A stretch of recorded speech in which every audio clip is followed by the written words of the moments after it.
Une jolie nappe à carreaux, une adorable petite rivière au fond de la vallée. Je vous invite à partager notre pique-nique dans le parc des Buttes-Chaumont, à l'ombre d'un magnifique séquoia géant. C'est l'un des plus grands arbres de la capitale. Mais Laurent, il est loin quand même d'avoir la taille de ses cousins d'Amérique. Oui, celui-ci fait, je dirais que 40 mètres de haut. Sur la côte ouest des États-Unis, certains sujets dépassent les 80 mètres de haut.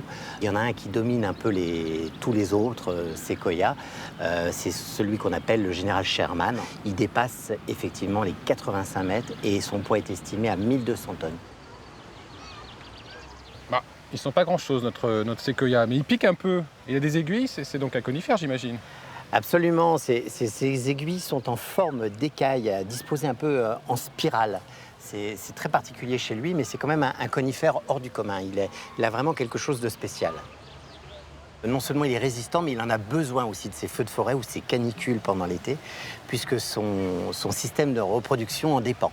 Sous l'effet de la chaleur, les petits cônes, qui sont généralement fermés, avec la chaleur vont s'ouvrir et laisser tomber les graines au sol.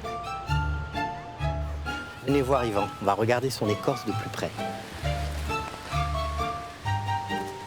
Voilà pourquoi notre géant résiste au feu.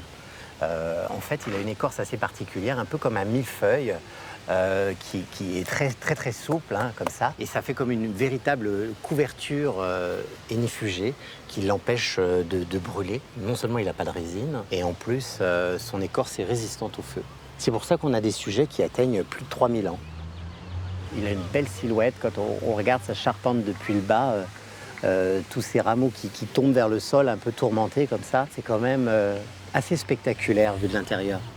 En tout cas, on n'a pas besoin, nous, d'aller dans la Sierra Nevada pour admirer des séquoias. On a un joli spécimen ici qui trône dans le parc des Buttes-Chaumont. Bon, je vous l'accorde, Laurent, c'est pas le général Sherman, je sais.